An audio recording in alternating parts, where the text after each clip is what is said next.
Buenas noches. En la clase de hoy vamos a desarrollar el contrato de fideicomiso.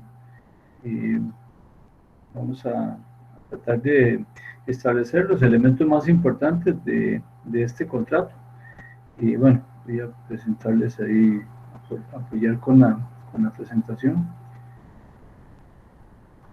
Ok, ahí ya la van a tener. Me avisan por favor cuando ya la tienen a la vista. Ya, profesor, ahí se ve. Ok, le digo, eso es un material de apoyo que se relaciona también con las lecturas que se han facilitado y espero que los elementos importantes que tienen que ver con el contrato de fideicomiso los podamos comprender sin detrimento, y estoy seguro de que ustedes en alguna otra clase este contrato lo han visto, tal vez incluso a mayor profundidad, pero bueno, vamos a ver los elementos más importantes del contrato de fideicomiso. Y yo les había hecho la aclaración al principio del curso, el semestre pasado y hoy y antes, sobre el tema de que el fideicomiso es una figura por sí misma muy amplia, daría para mucho desarrollo, pero ubicado dentro de nuestro curso de Derecho de Contratación Privada, vamos a ver los elementos más importantes y repito, sin detrimento de que si tienen alguna inquietud específica, perfectamente lo pueden plantear durante el desarrollo de la clase.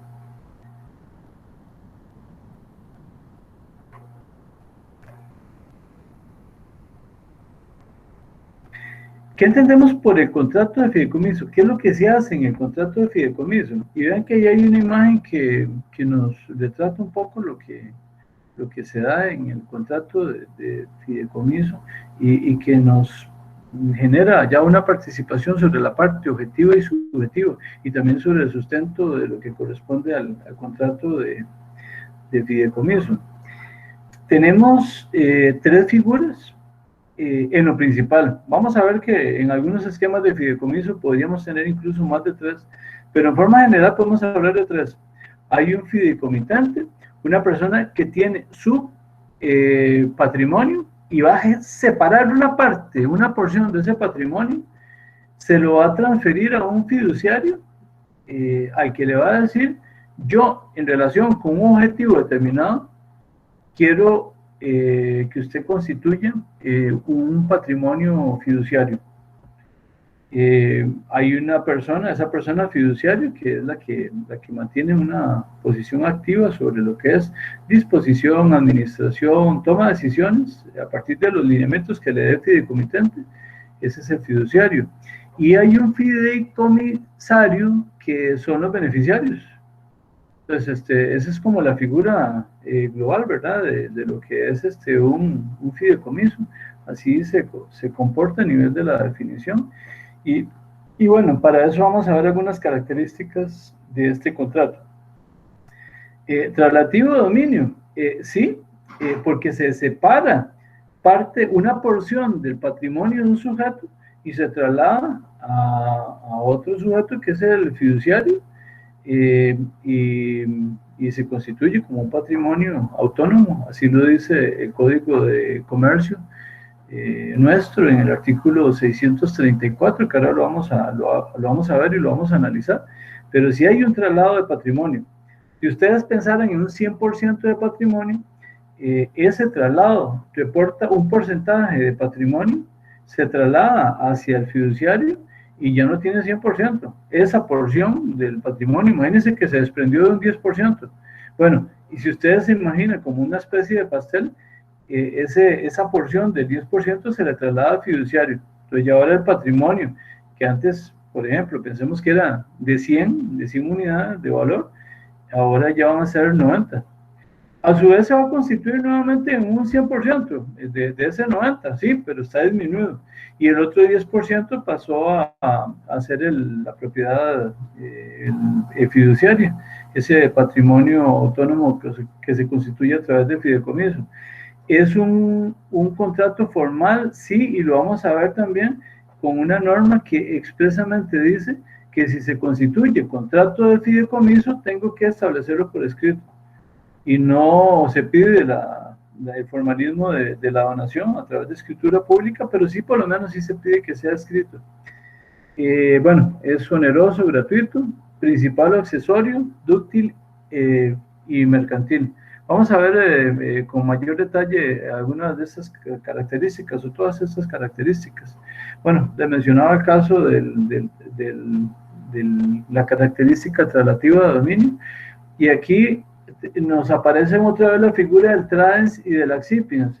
El tradens en ese caso sería el fideicomitente, y el accipiens sería el fiduciario, el que recibe el patrimonio o la propiedad fiduciaria. Esto ya se los había indicado. Y vean que, bueno, aquí hay una imagen, ¿verdad? Que más o menos retrata lo igual en la otra imagen que teníamos ahí. Vean que tenemos un fideicomitente que le traslada ese patrimonio fiduciario, ahí como a nivel de una ilustración, una imagen, y que genera una afectación a ese patrimonio con un objetivo determinado que va a conducir a obtener beneficios hacia fideicomisarios o también denominados beneficiarios. Esta era la norma que le decían, y alguien que me colabore hoy con la lectura, a ver, alguien que realice la lectura de las normas que tenemos ahí para análisis. Vean que es una formalidad ab sustancia. El artículo 635 del Código de Comercio señala lo siguiente. Si quiere yo lo hago, profe. Gracias, Fiorella. Ok, artículo 635. El fideicomiso se constituirá por escrito, mediante acto entre vivos o por testamento. Las causales... Perdón, Fiorella, que le interrumpa ahí. Vean que ya solo en ese pedacito que leyó Fiorella hay bastante para análisis. Primero, se establece el formalismo, dice que tiene que ser por escrito, pero además nos dice dos formas de constituir: entre vivos, personas que pues, se ponen de acuerdo para generar un fideicomiso, o yo puedo establecer un fideicomiso por vía testamentaria. Que vamos a ver, tal vez los que ya leyeron se dieron cuenta de que lo vamos a ver ya al final de esta presentación, que no es lo mismo el tema del fideicomiso establecido por testamento que el fideicomiso testamentario, ¿verdad? Ya ustedes se dieron cuenta que son dos cosas diferentes que lo vamos a ver después. Bueno, el resto de la norma no lo vamos a leer porque ahí les queda, pero en realidad no es tan importante, ¿verdad? Esas son reglas que aplican principalmente para el caso de la parte del fideicomiso por vía constituido por testamento, pero les digo, esa parte es más propio de juicios universales y nada más decimos que la aplicamos en el caso del testamento y por lo tanto se puede modificar por causales de indignidad. ¿Es oneroso o gratuito? Sí, puede ser cualquiera de los dos, en el caso del fiduciario. Lo normal es que es oneroso, o sea, que se paga una cantidad de dinero por el desarrollo y la administración de un fideicomiso. No obstante, podríamos encontrar, y no se descarta, por ejemplo, fideicomisos de carácter civil que presente la opción de que una persona realice una actividad como fiduciario y que no cobre. Eso podría ser perfectamente posible, ¿verdad? Bueno, esa sería una condición. Repito que en la mayoría de los casos la característica implica onerosidad. Es mercantil, igual que como ocurre con el caso del contrato de mandato, que las normas básicas la encontramos regulada en el Código Civil. El contrato de fideicomiso lo encontramos regulado en la parte global en el Código de Comercio. La mayoría de referencias que se establecen están vinculadas con normas que están ahí establecidas. Y digo que no todas, porque hay algunas normas que establecen y que regulan en algún caso el fideicomiso. En materia tributaria hay algunas normas sobre el fideicomiso. En el caso del sector público, la ley de administración financiera tiene un par de normillas ahí sobre el fideicomiso también. Y después hay leyes especiales que regulan el caso digamos, de figuras particulares. Me acuerdo por lo menos el caso de CONAVI. CONAVI tiene una regulación específica para la creación de fideicomisos. Por ahí creo que Correos de Costa Rica también tiene una regulación también en esa materia. Entonces le digo, es como un cuerpo normativo que tiene un tronco común, que es el Código de Comercio, con algunas regulaciones particulares en algunos casos. La característica dúctil, yo creo que en otros contratos esta característica no la vamos a ver tan ejemplarizada como ocurre en el caso del fideicomiso. ¿Y por qué? Porque dependiendo de las necesidades de las partes, así va a darse las posibilidades de creación de fideicomisos. Y lo vamos a ver cuando veamos la tipología al final de esta exposición sobre los diferentes mecanismos que se tienen para crear esquemas de fideicomisos. Principal o accesorio, sí. Yo puedo tener al fideicomiso como un contrato de naturaleza principal. El ejemplo clásico es el fideicomiso testamentario, en donde las partes tienen toda la intención de convertirlo en un negocio, en un contrato de administración de una masa patrimonial, y ese es el objetivo del contrato. Yo pondría otro ejemplo, que es el caso del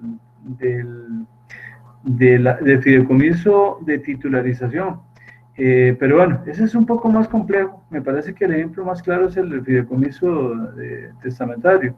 Pero también lo podemos tener como una figura accesoria. Y ahí está el otro ejemplo, el caso del fideicomiso de garantía.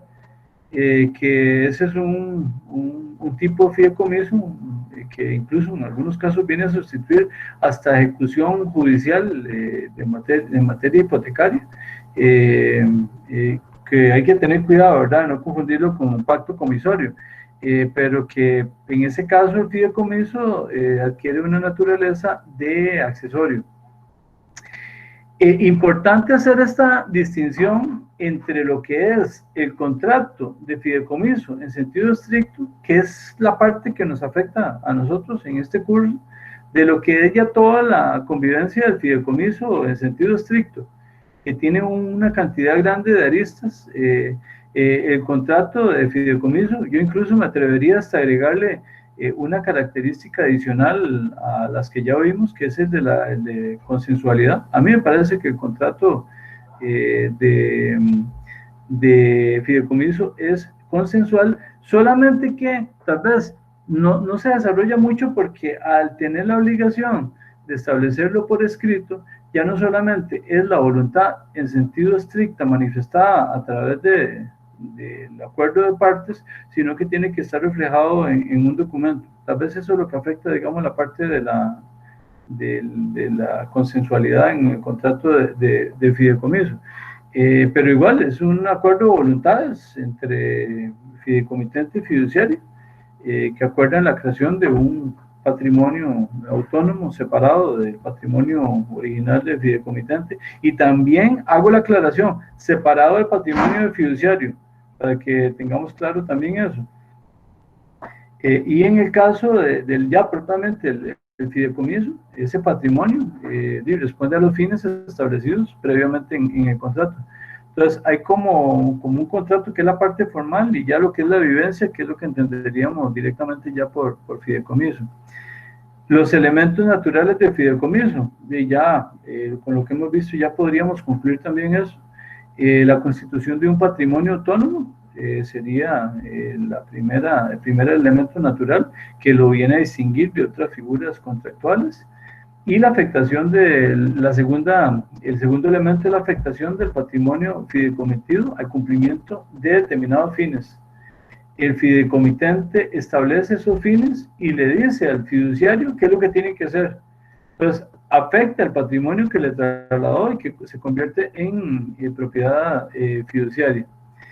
Esta es la norma que es importantísima, casi que tenemos que referirla siempre cuando hablamos de fideicomiso, que Fiorella nos ayuda con la lectura. El artículo 634 del Código de Comercio dice así: pueden ser objeto de fideicomiso toda clase de bienes o derechos que legalmente estén dentro del comercio.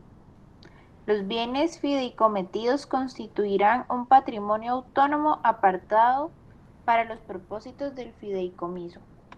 Ok, bueno, Fiorella nos leyó un poco más, ¿verdad? La parte introductoria que la parte objetiva, pero está muy bien. Aquí en esa parte que nos reporta importante, vean que está marcado hasta en negrita. ¿Por qué? Porque nos habla de un patrimonio autónomo. Vamos a ver, ahora les voy a hablar un poco de las teorías sobre patrimonio, que a mí me gusta mucho esa materia, explicarla y entenderla también, para que vean cómo el caso del fideicomiso representa una ruptura de la teoría que en el caso de patrimonio sigue Costa Rica, es lo que sigue inmediatamente. Hay dos teorías que en forma global nos hablan de patrimonio, la teoría subjetiva y la teoría objetiva. La teoría objetiva también se le llama teoría clásica o teoría de personalidad. Esta teoría fue desarrollada desde la época de los romanos y lo que es lo que plantea en pocas palabras para que ustedes me entiendan de la forma más sencilla a cada una de las dos teorías. Y haciendo la observación de que esta teoría, la teoría subjetiva, es la que sigue el ordenamiento jurídico costarricense por primacía. Esta lo que dice es que hay una persona y tiene un patrimonio. Entonces, por eso se le llama teoría personalidad. Y en pocas palabras, eso es lo que dice. Lo que dice es, un sujeto podría acumular una cantidad determinada de patrimonio, pero solamente uno. Entonces, persona igual a un patrimonio. Eso es lo que nos dice la teoría subjetiva, que era lo que nos planteaban desde hace muchos siglos en el desarrollo de los romanos. Ellos lo vinieron a desarrollar así. Y entonces ellos entendían que no era posible entender la separación de patrimonios desde la perspectiva de un mismo sujeto. Y bueno, ya alguno me podría decir, bueno, ¿y qué pasa con el caso de la parte societaria? No, igual, a la parte societaria le aplicamos las reglas de la teoría subjetiva. Porque aunque yo separo también patrimonio, y uno podría generar alguna observación en ese sentido, siempre la sociedad va a tener o va a estar representada por solamente un patrimonio. Frente a la teoría subjetiva, existe la teoría objetiva. Esta teoría recibe también otros nombres por aquello de que si ustedes la encuentran por ahí, también se le habla de teoría alemana de patrimonio y también se le llama, en contraposición de la teoría personalidad, a esta se le llama teoría afectación. Estas teorías incluso ustedes las van a desarrollar un poco más adelante en los cursos los cursos de derechos reales. Eso se toca de nuevo ahí. Y esta teoría, ¿qué es lo que plantea? Lo que dice, bueno, decirles que esta teoría principalmente fue desarrollada por dos autores alemanes, Brings y Becker, principalmente en la época de los panteístas alemanes. ¿Y ellos qué es lo que planteaban? Lo que decían es, no importa que una persona pueda tener diferentes patrimonios, yo no tengo ningún problema con eso. Eso es una visión sumamente práctica. E incluso llegaron los desarrolladores de la teoría objetiva a pensar, no, incluso podría existir un patrimonio sin persona. O sea, un patrimonio completamente autónomo. ¿Y por qué es que les estoy hablando de las teorías de patrimonio? Porque si ustedes ya se dieron cuenta con la definición del fideicomiso, el fideicomiso representa, al igual que con algunas otras figuras, como el caso de la empresa individual de responsabilidad limitada, vienen a representar esquemas de ruptura de la posición por primacía, en el caso de sistemas como el costarricense, de que aplican la teoría subjetiva. Entonces, el fideicomiso es un ejemplo de una manifestación de la teoría objetiva. ¿Por qué? Porque, como ustedes lo vieron con la lectura que hizo Fiorella del artículo 634 del Código de Comercio, se produce un patrimonio autónomo a partir del patrimonio que tenía una persona. Se separa un patrimonio y se crea un patrimonio completamente diferenciado. Si ustedes vieron la lectura y la siguieron, la lectura que habíamos preestablecido para esta clase, ustedes se dieron cuenta y más bien les lanzo una pregunta. ¿El fideicomiso es una persona jurídica?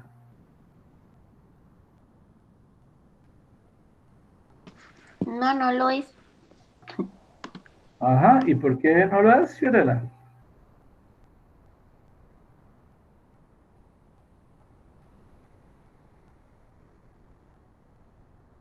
¿Por qué no?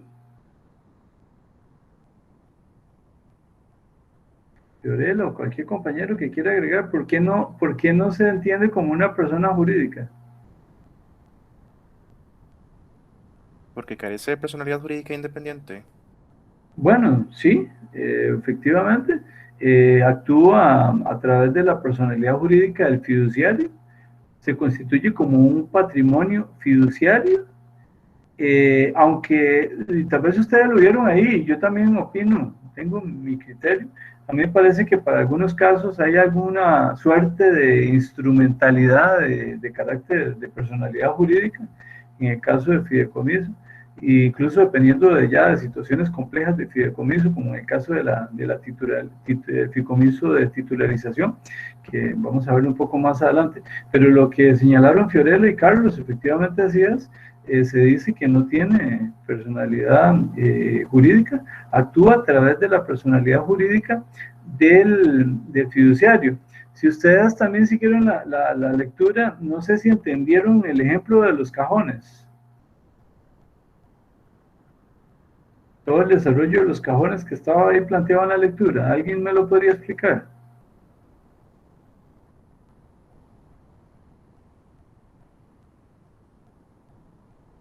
¿Solo uno?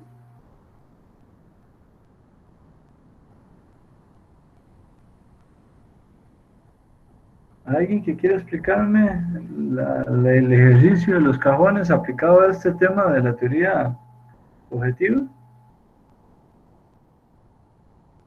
Bueno, el autor lo que plantea es que uno podría pensar en que en el caso del fiduciario, que aplica también para el caso del fideicomitente, lo que tiene son como cajones donde acomoda su patrimonio, pero principalmente lo enfoca en relación con el fiduciario, porque lo que dice es que la persona, el fiduciario, tiene como cajones, porque no puede confundir su patrimonio, el patrimonio del sujeto fiduciario, con el patrimonio autónomo que le trasladó al fideicomitente.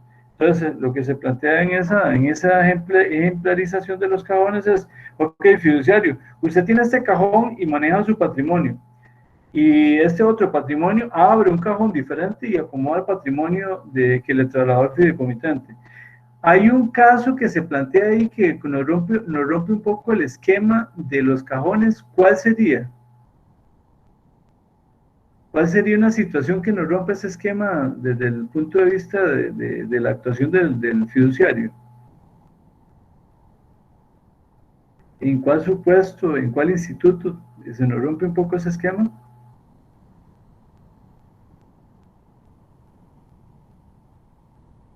¿Algunos se acuerdan? ¿Algunos saben?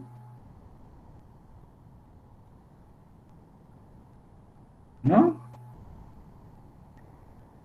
Bueno, es el caso de la responsabilidad objetiva que se plantea por ahí en tema de las responsabilidades del fiduciario, una posibilidad de que en algún caso, si el fiduciario actúa bajo determinadas circunstancias, se podría dar la posibilidad de que un juez determine un nivel de responsabilidad que pudiera en algunos casos generar una afectación al patrimonio del fiduciario, pero es completamente por vía excepcional, y cuando el fiduciario ha comprometido también o ha vinculado de alguna manera su actuación a través de su propio patrimonio.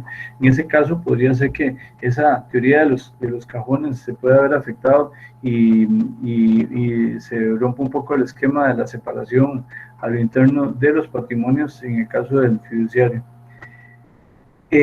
La propiedad fiduciaria es una propiedad sujeta a fines. El fideicomitente le dice al fiduciario qué tiene que hacer con ese patrimonio. Y por lo tanto, el pacto constitutivo del fideicomiso es el norte, el objetivo que tiene que seguir el fiduciario para actuar.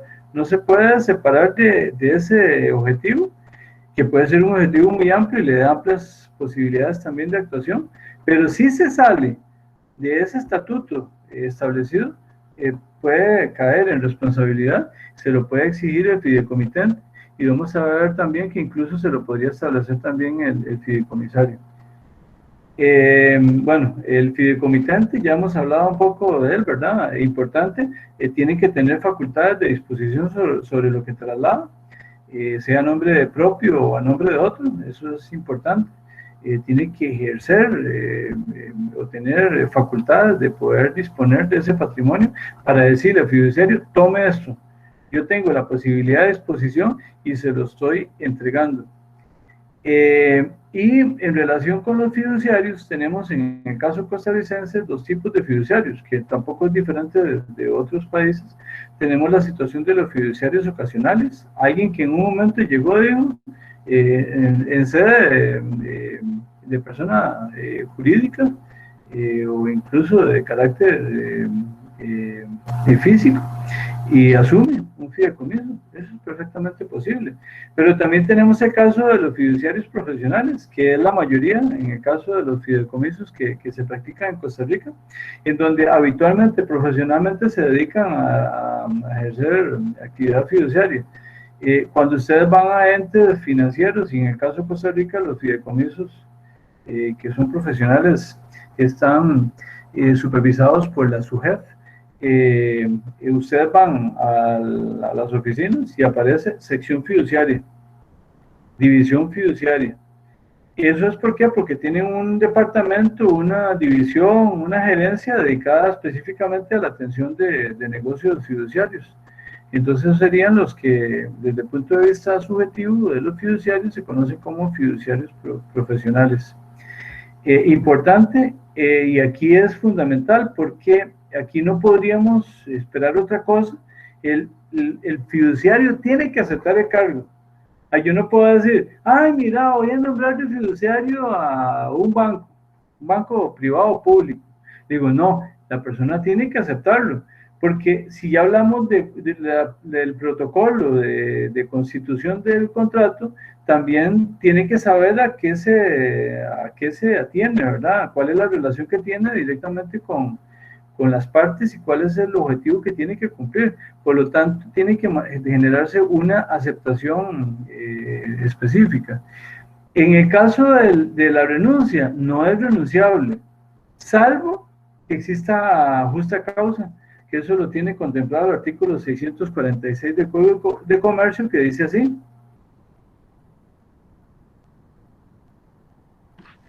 ¿El cuál, profe? ¿El 636? 646. 646. Una vez aceptado el cargo, el fiduciario no podrá renunciarlo si no es por justa causa que el fideicomitente o el juez en su caso calificaran. El juez procederá a petición de parte interesada y por los trámites establecidos para los actos de jurisdicción voluntaria. Ok, vean que yo no puedo llegar y decir, no, ya me cansé de atender el fideicomiso, quiero renunciarlo. Le digo, no, tiene que tener una causa justa. Si ustedes me preguntan, ¿y cuál sería una causa justa aquí para que renuncie? Tenía un edificio y el edificio se incendió y generó una situación de pérdida que le impide, por ejemplo, realizarlo. Hicieron una reestructuración a nivel de una entidad que desarrollaba fideicomisos y reestructuraron la entidad financiera y eliminaron la sección fiduciaria. Eso serían, por ejemplo, y tiene que quedar claramente demostrado. El fideicomitente podría ser que lo valore, diga, sí, mira, tiene razón, o lo llevo a nivel ya, lo judicializo, y el juez es el que va a determinar si las razones que está dando justifican que se acepte la renuncia del fiduciario. Diferente es el caso de la remoción, porque la remoción está fundamentada en temas de incumplimiento legales o el estatuto establecido para el fideicomiso en particular, y aquí el juez dice tiene que intervenir. No está citado pero igual Fiorella nos ayuda con el 645 del Código de Comercio, que contempla tal posibilidad, que dice expresamente lo siguiente.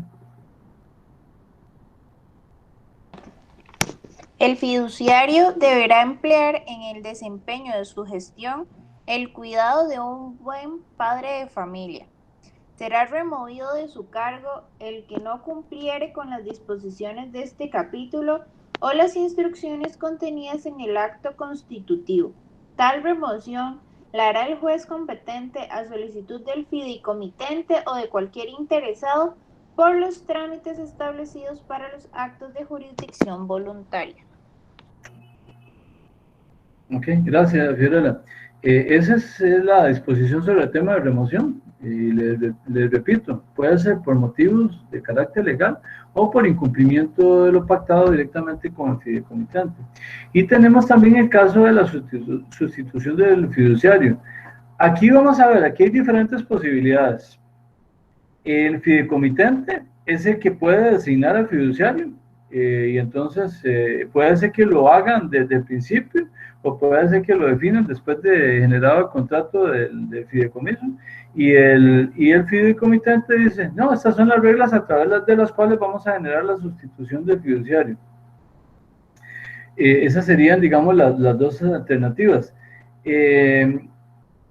Y bueno, había una excepción, digamos, en el caso del fideicomiso de garantía, que el fideicomisario eventualmente considere que se le está afectando. Es un caso muy, muy particular y podemos revisar, Fiorella, el artículo 639 del Código de Comercio.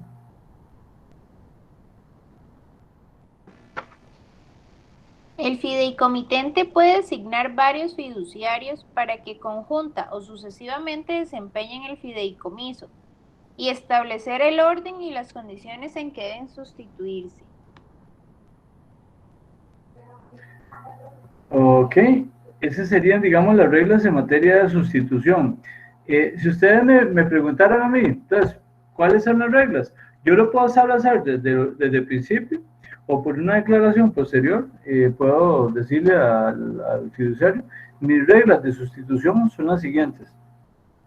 Esas serían, digamos, alternativas. Y también tendría que venir las causas en ese acuerdo, en esa orientación que dé el fideicomitente, de cuáles serían las causas que van a generar o a provocar la sustitución del fiduciario. Hay una prohibición de que no pueda haber confusión entre el fiduciario y fideicomisario. Está contemplada en el artículo 656 del Código de Comercio, que dice así.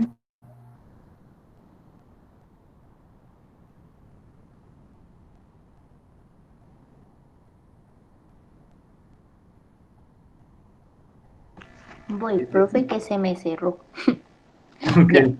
El fiduciario no podrá ser el fiduciario no podrá ser fideicomisario.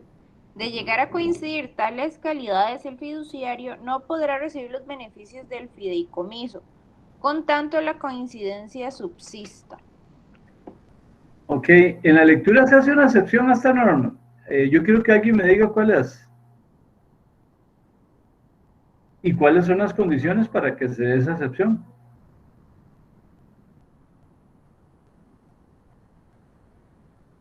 Solo uno. A ver, ¿quién se acuerda de la lectura?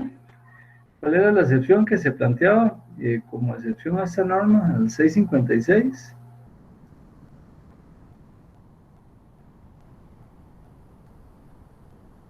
Y es muy de carácter interpretativo, ¿verdad? Uno podría tener incluso tesis diferentes sobre que en realidad se produzca esa excepción. ¿Alguien se acuerda de la lectura que hicieron?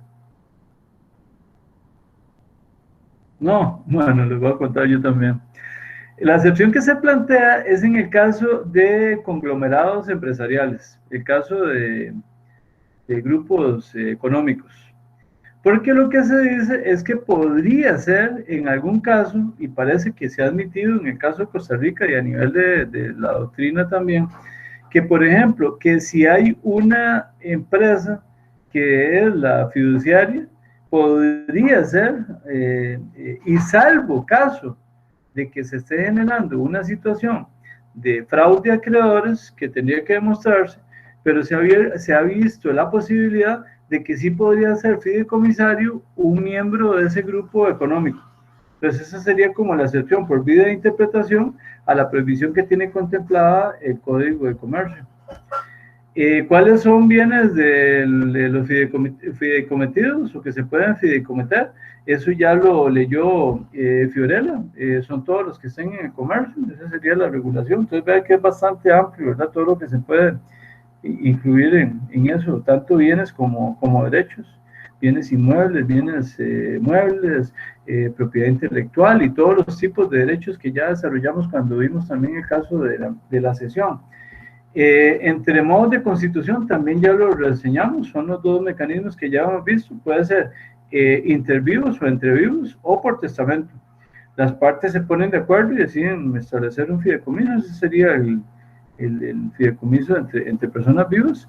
O yo puedo en un testamento decir, yo quiero que la masa patrimonial de ese cubus o causante o heredero pase a conformar un fideicomiso para que se administre de la forma como yo de previo lo establecí. Esa sería como la regla a nivel de la parte de constitución. Miren que hay una norma que quiero que tal vez si ustedes, bueno, si tienen ahí la presentación y están haciendo alguna anotación o tienen algún cuaderno o algo, es importantísimo que ustedes le peguen una revisada a una norma del Código Civil que se vincula un poco con esto, y es la imposibilidad de la disposición del patrimonio en forma global. Está contenida en el artículo 294 del Código Civil. Esa norma dice que no se puede disponer, salvo causa de muerte, el patrimonio en forma global.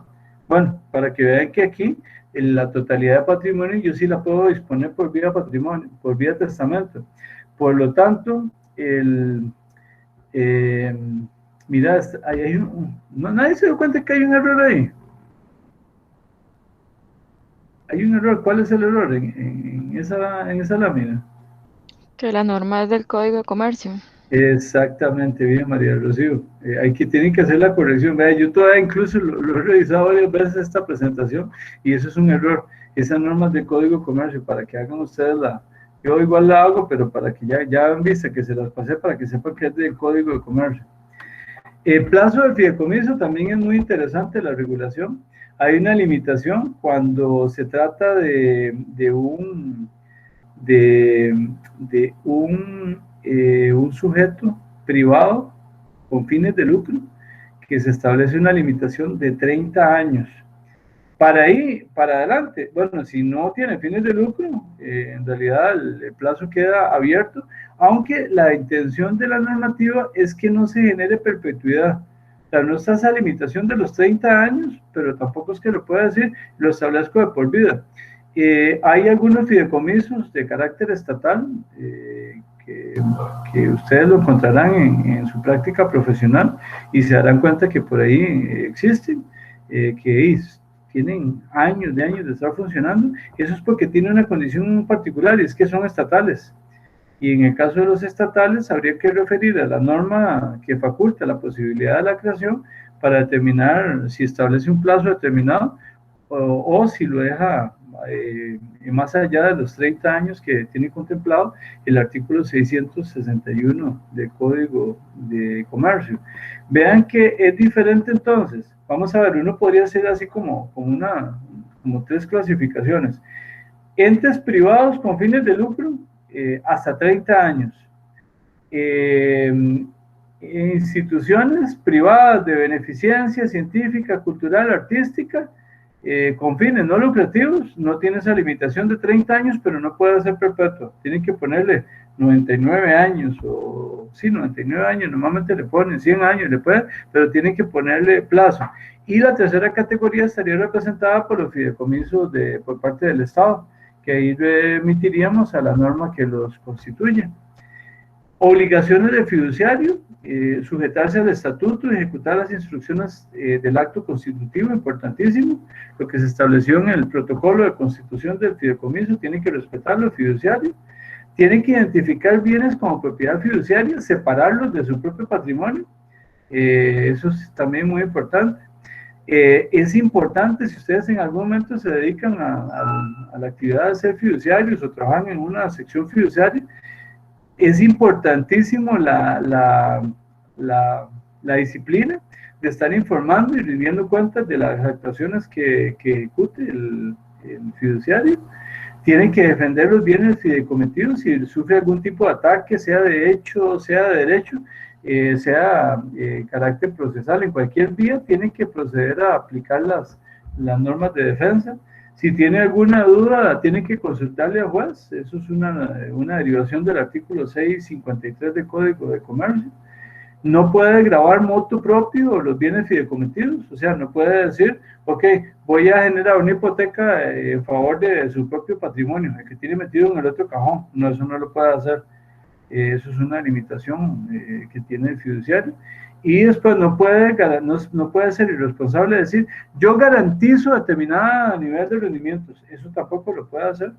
Puede garantizar rendimientos, pero no decir cuáles. O sea, puede decir que va a tener rendimientos, en principio, y decir que va a trabajar con toda la intención de que existan esos rendimientos, pero no los puede garantizar.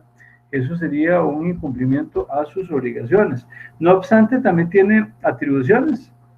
Tiene toda la libertad para concertar negocios jurídicos con terceros a partir del protocolo que se le estableció.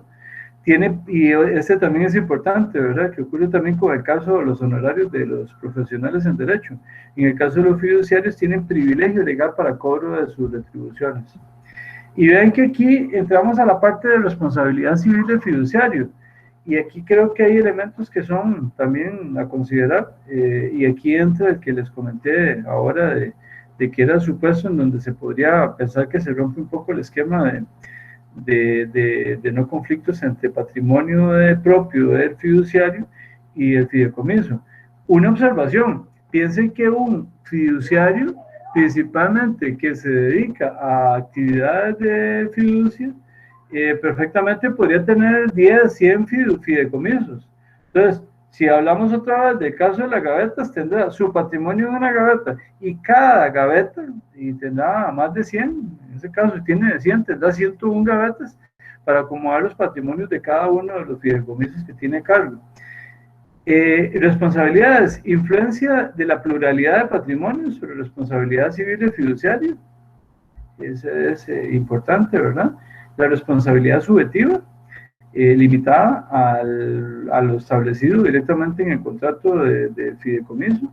Pero ven que esta tercera es la que les digo, la responsabilidad objetiva por incumplimiento de obligaciones del resultado. Ahí sí eventualmente podría afectarle su cajón, el dinero que tiene como fiduciario, le podría afectar si hay una obligación de resultado en la que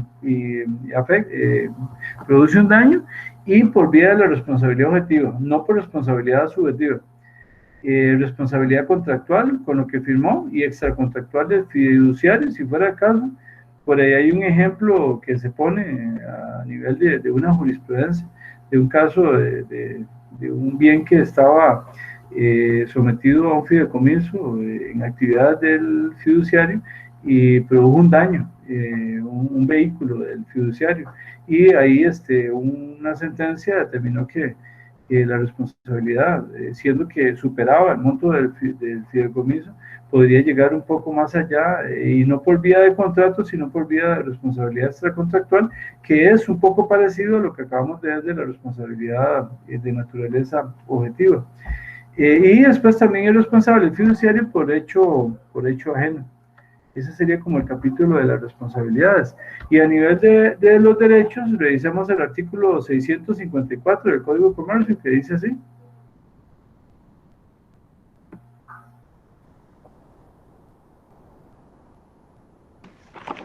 Artículo 654. Además de los derechos que le concede el acto constitutivo, el fideicomisario tendrá los siguientes: A. Exigir del fiduciario el fiel cumplimiento de sus obligaciones. B. Perseguir los bienes fideicometidos para reintegrarlos al patrimonio fideicomisado, cuando hayan salido indebidamente de este. Y C. Pedir la remoción del fiduciario cuando proceda. Gracias, Fiorella. Hago una aclaración. Esos son los derechos del fideicomisario, o sea, del beneficiario, para que vean que aunque mantiene una posición pasiva, y aclarando que el fideicomitente podría también ser fideicomisario, esos son derechos que le atribuye la normativa específicamente al fideicomisario o al también denominado como beneficiario. Importante, la pregunta, bueno, yo se las iba a lanzar. Ustedes, los que leyeron, ¿pueden quebrar un fideicomiso? Bueno, ya ahí eso ya lo dice la sentencia, ¿verdad? Ahí está la referencia. El Tribunal Segundo Civil, sección segunda, concluyó que no era posible.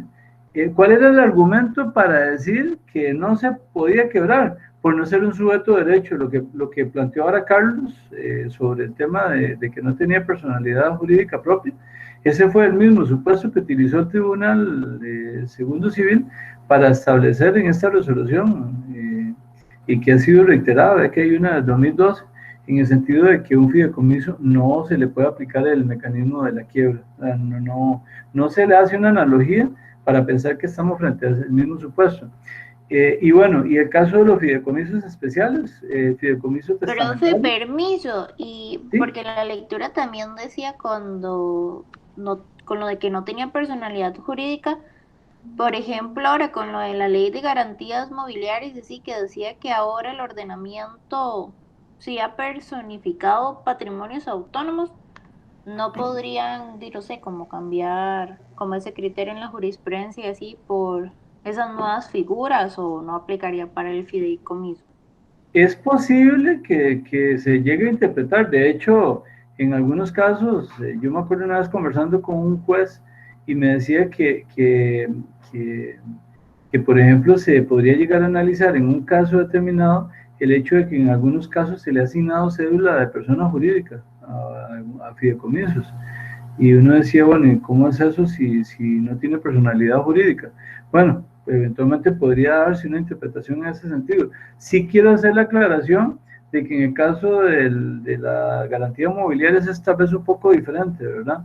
Porque ahí está más ubicado dentro de un esquema propiamente de una garantía real, que lo que hace es gravar una parte del patrimonio.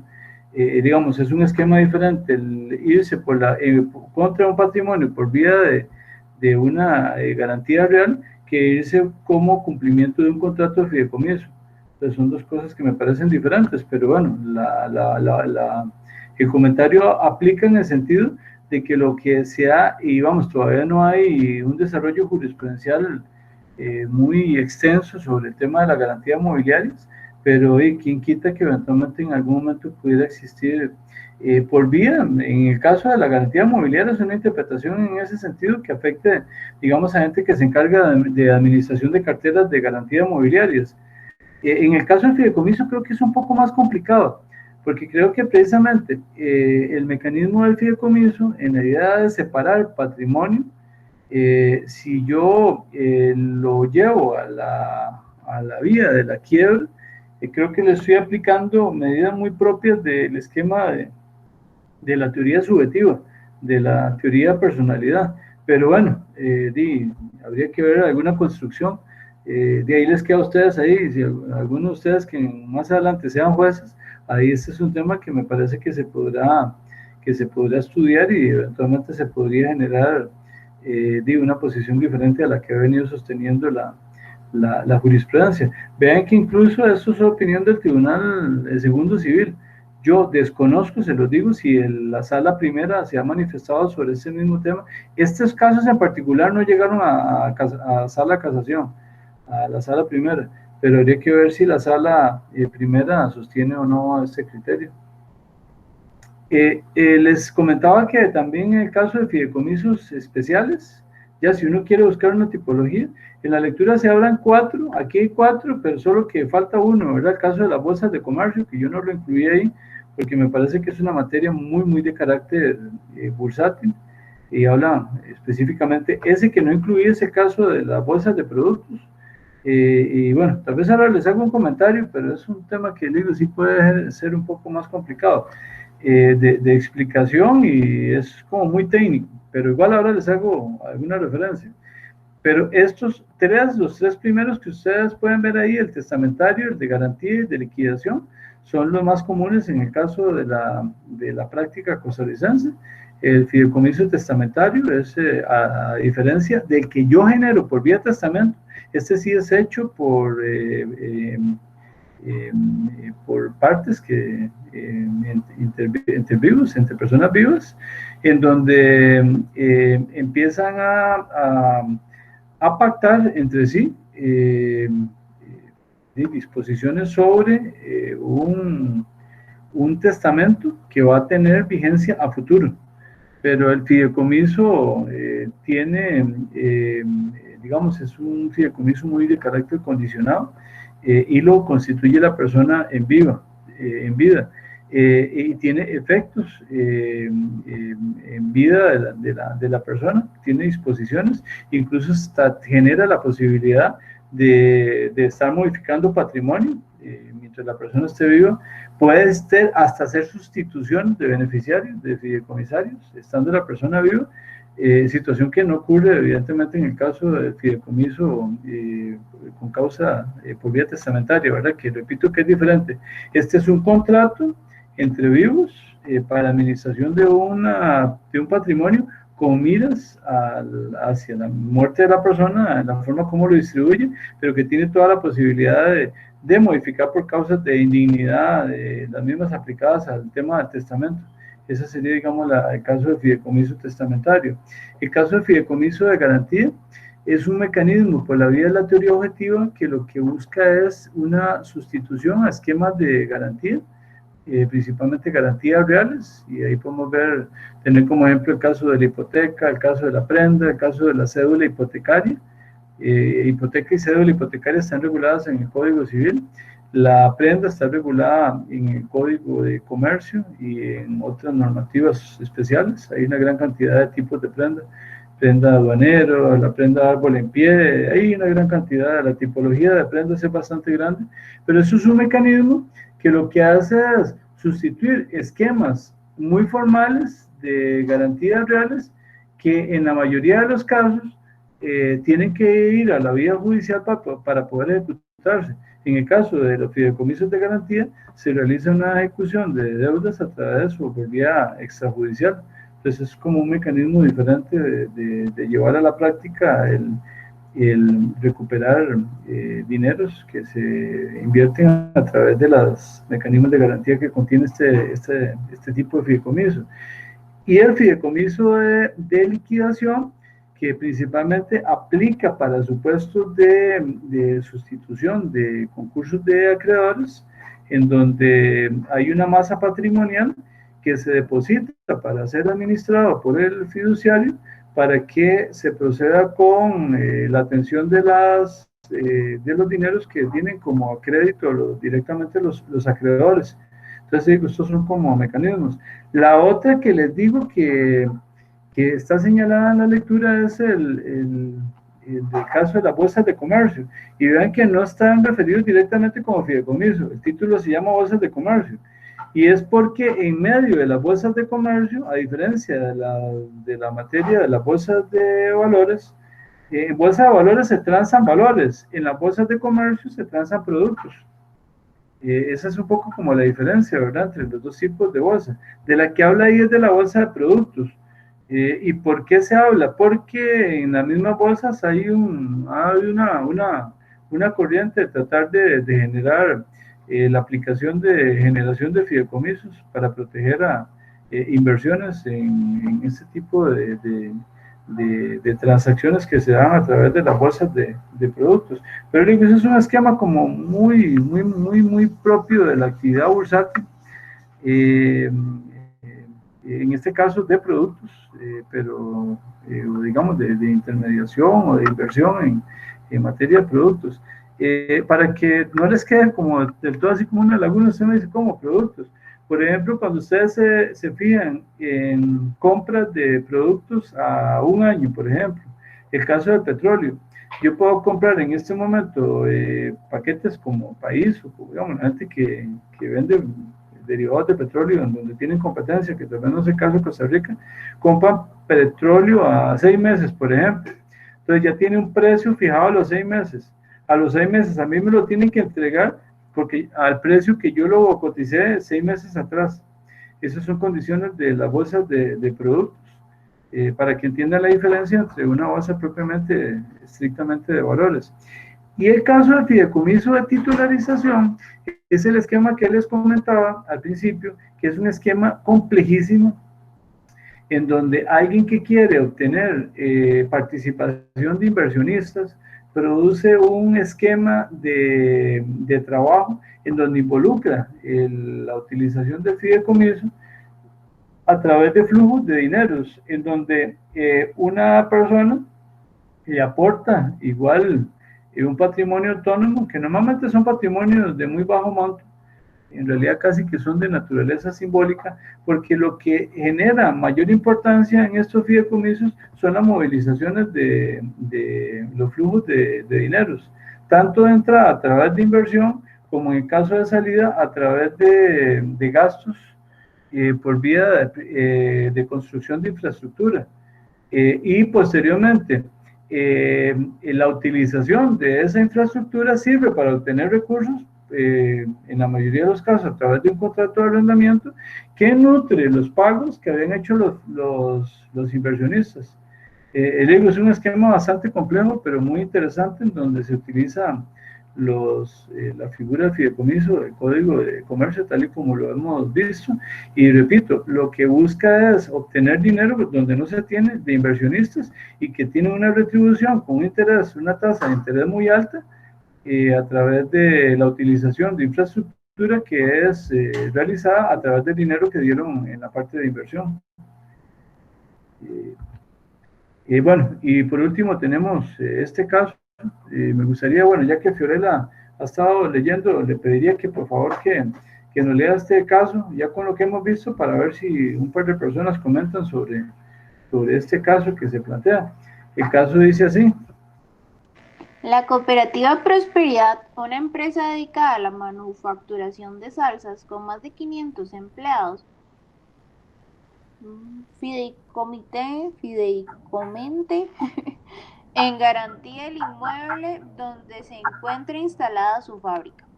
El bien se traspasa en propiedad fiduciaria a favor de la fiduciaria Belén para responder por las obligaciones de un contrato de préstamo con el Banco de Costa Rica. Abrumada por una crisis de liquidez que le impide mantenerse al día en el pago de sus obligaciones a los empleados, proveedores y acreedores financieros, la cooperativa decide presentar una solicitud de administración por intervención judicial. El Banco de Costa Rica solicita a Fiduciaria Belén la ejecución de la garantía por medio de subasta extrajudicial. Habido en cuenta de que el inmueble es un bien esencial para la ejecución del plan de salvamento de la empresa, podría el juez, a cargo de la tramitación del proceso concursal curativo, ordenar la suspensión de la ejecución de la garantía fideicomitida. A ver, esa es la lectura. A ver, hay dos personas que opinen sobre este caso. ¿Qué les parece? Con los elementos que hemos visto, aparte de lo que ya leyeron, pero con lo que hemos visto en la clase de hoy, ¿qué les parece? ¿Cuál sería la opinión? La pregunta es: ¿podría el juez, a cargo de la tramitación del proceso concursal curativo, ordenar la suspensión de la ejecución de la garantía fideicomitida? ¿Qué les parece? Dos personas que opinen. Andrés, muy bien, tiene abierto el micrófono. A ver, lo escuchamos. Yo opino que no se podría en ese caso porque ya está, el fideicomiso está establecido con un fin específico, que era el responder como garantía. Me parece que afectaría a un tercero, que sería en este caso el banco, si el juez decidiera eso. Andrés, si usted tuviera que contestarlo, y lo dijo bien, pero lo dijera de otra forma, con vista a lo que vimos, dígalo todavía más técnico. O sea, analizando lo que es la definición del fideicomiso, de otra respuesta, parecida a la que usted dio, pero todavía con mayor profundidad técnica.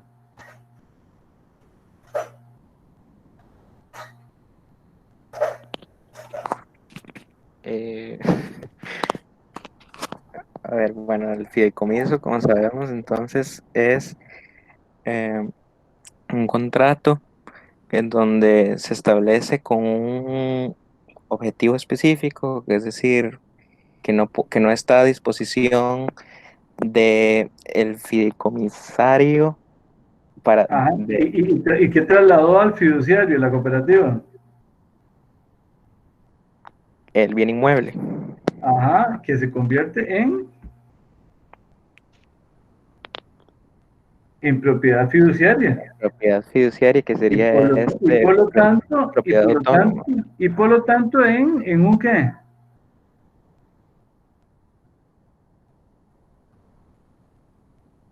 En un patrimonio, Autónomo. en un patrimonio autónomo, muy bien. Sí. Y por lo tanto, ¿qué? Por lo tanto, no puede ser, o sea, no está a disposición del fideicomisario y Muy bien, ¿no? Exactamente, esa es la respuesta.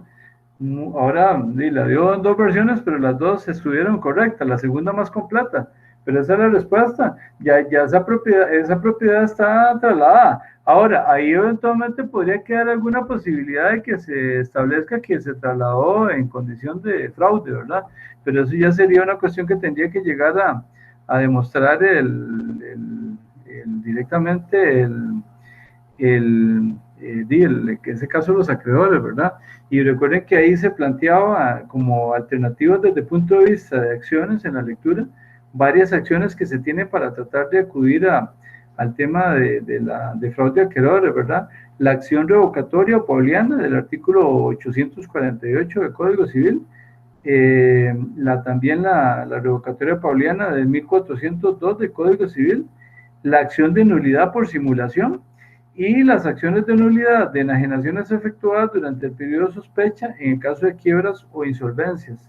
Esas serían, digamos, acciones que se tienen, pero le digo, no están planteadas en términos de este caso, pero podrían ser alternativas que podrían utilizarse en caso de que se trate de buscar una situación de fraude de acreedores, que me pareciera que aquí no está planteado el caso para eso.